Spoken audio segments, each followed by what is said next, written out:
দেশের পর্যটন রাজধানী কক্সবাজারে হু হু করে বাড়ছে এইডস আক্রান্ত রোগীর সংখ্যা, যার বড় কারণ হিসেবে ধারণা করা হচ্ছে রোহিঙ্গাদের অনিয়ন্ত্রিত চলাচল ও যৌন মিলন। এতে রোহিঙ্গাদের পাশাপাশি স্থানীয় বাসিন্দাদের মধ্যে ছড়িয়ে পড়ছে এ রোগ। জেলার স্বাস্থ্য বিভাগের তথ্য বলছে 2015 সাল থেকে 2024 সাল পর্যন্ত কক্সবাজারে এইচআইভি ভাইরাসের আক্রান্তের সংখ্যা 1,500 ছাড়িয়েছে, যার মধ্যে শুধু রোহিঙ্গায় আছে 1,263 জন। এছাড়া 137 জন শিশুও আক্রান্ত হয়েছেন।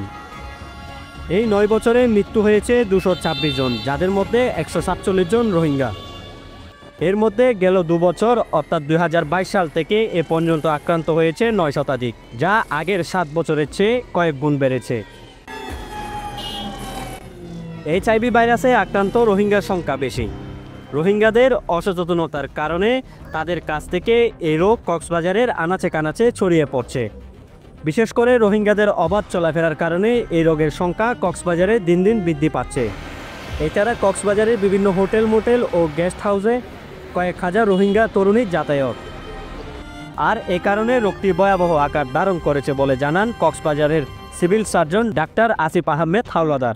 অনিরাপদ শারীরিক মিলনটা সবচেয়ে গুরুত্বপূর্ণ কারণ, যেটার কারণে এই রোগটা সমাজে আমাদের মাঝে ছড়িয়ে যাচ্ছে। এটা অত্যন্ত অনাকাঙ্ক্ষিত।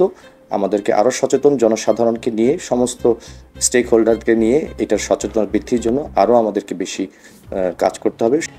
এই সচেতনতা যদি প্রত্যেকটা মানুষের মাঝে ছড়িয়ে দেওয়া হয়, আমার মনে হয় এটা অবশ্যই আমরা এই রোগকে রুখে দিতে পারবো, সেটা বলে আমি বিশ্বাস করি। যে যার জায়গা থেকে আমরা দায়িত্বশীলভাবে যদি সচেতন হই, আমি মনে করি এটা সম্ভব। এইচআইভি নিয়ে কাজ করা এনজিওগুলো দেওয়া তথ্য মতে কক্সবাজার জেলায় রোহিঙ্গা ছাড়াও স্থানীয় 2000-এর মতো অস্থায়ী যৌনকর্মী রয়েছে, যাদের বেশিরভাগের এইচআইভি সম্পর্কে কোনো ধারণা নেই। ফলে তাদের মধ্যে কতজনের শরীরে এইচআইভি ভাইরাস আছে তা জানা সম্ভব হয়নি। তাদের সঙ্গে মেলামেশার কারণে হয়তো অনেকে এই ভাইরাসে আক্রান্ত হতে পারে। কক্সবাজার নাগরিক আন্দোলনের মুখপাত্র HM নজরুল ইসলাম বলেন, রোহিঙ্গারা কক্সবাজার জুড়ে রয়েছে, তাদের সাথে স্থানীয়দের মেলামেশা হচ্ছে, এমনকি যৌন সম্পর্কেও জড়াচ্ছেন অনেকে। এছাড়া কক্সবাজারের হোটেল মোটেল জোন এলাকায় শত শত রোহিঙ্গা নারীর অবাধ বিচরণ, যার কারণে কক্সবাজারে এই ভাইরাস দ্রুত বিস্তার লাভ করছে।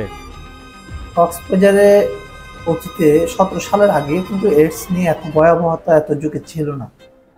2017 সালের পর থেকে কিন্তু ধারাবাহিকভাবে যেভাবে এইডস এর সংক্রমণ কক্সবাজারকে ঘিরে ধরেছে, এটা নিশ্চয়ই কক্সবাজারবাসীর জন্য আতঙ্কের, একই সাথে পর্যটন শিল্পের জন্য একটি অশনি সংকেত। এবং যেভাবে আমরা পত্রপত্রিকা দেখছি, এটা কক্সবাজারের জন্য আমি মনে হয় বিপদ সংকেত। বিশেষ করে এই যে এইডস এর ভয়াবহতার যে প্রবণতা সম্প্রতি দেখা যাচ্ছে, সেটা অন্যতম কারণ হচ্ছে রোহিঙ্গা নারীরা বিভিন্ন হোটেল কটেজে অবস্থান করছে, তাদের পতিতা বৃদ্ধি হিসেবে তাদেরকে ব্যবহার করা হচ্ছে। আপনি যদি কক্সবাজার হোটেল মোটেল জন্য কটেজ জন্য যদি আপনি অভিযান চালান, দেখবেন 100 জন যদি আটক করা হয়, সেখানে 50% রোহিঙ্গা নারী থাকে। কক্সবাজার সিভিল সোসাইটির সভাপতি আবু মোর্শেদ চৌধুরী বলেন, এই শহরে প্রতিদিন লক্ষ লক্ষ পর্যটক ভ্রমণে আসে। এই রোগের বিস্তার সকলের ভীতির কারণ হয়ে দাঁড়িয়েছে। এই রোগের বিস্তার রোধে আগত পর্যটক সহ স্থানীয়দের সচেতন করতে পদক্ষেপ নেওয়ার দাবি জানান তিনি। আইন শৃঙ্খলা বাহিনী এবং সবাই স্থানীয় স্টেক হোল্ডার যারা আছে, সবাই যদি আমরা মিলে এটাকে প্রতিরোধ করার জন্য এবং এর থেকে পরিত্রাণ পাওয়ার জন্য বিভিন্ন ধরনের উদ্যোগ গ্রহণ করি, তাহলে হয়তো আমরা কিছুটা নিয়ন্ত্রণ করতে পারবো। এবং জনগণকে সচেতন করতে হবে, বিশেষ করে যেসব হোটেল আছে, মোটেল আছে, ওইখানে কোনো ধরনের যদি এই ধরনের দেখা যায় অবৈধ কাজে লিপ্ত, সাথে সাথে যাতে প্রশাসনকে অবহিত করে, পাশাপাশি প্রিভেন্টিভ মেজার্স অন্যান্য দেশেও আছে, আমরা দেখেছি টুরিস্ট স্পটে এবং হোটেলগুলোতে প্রিভেন্টিভ মেজারের জন্য আলাদা একটা লিফলেট এবং বিভিন্ন ধরনের বিজ্ঞাপন দেওয়া হয়, যাতে এই ধরনের অবৈধ যৌন কর্মে লিপ্ত না হয়। সুতরাং এইসব বিষয়ে একদিকে যেমন ট্যুরিস্টদেরকে সচেতন করতে হবে, অন্যদিকে আমাদের কিছু দায়িত্ব আছে, বিশেষ করে এইসব ট্যুরিজম ব্যবসার সাথে যারা জড়িত তাদেরকেও, ট্যুরিস্টদেরকে এই ধরনের সচেতনতামূলক কিছু টিপস দিতে হবে। কক্সবাজারে এইডস রোগের বিস্তার রোধে ক্যাম্পের বাইরে রোহিঙ্গাদের অবাধ বিচরণ বন্ধ করার দাবি স্থানীয় সচেতন মহলের। বিশ্বগুপ্ত, CCN।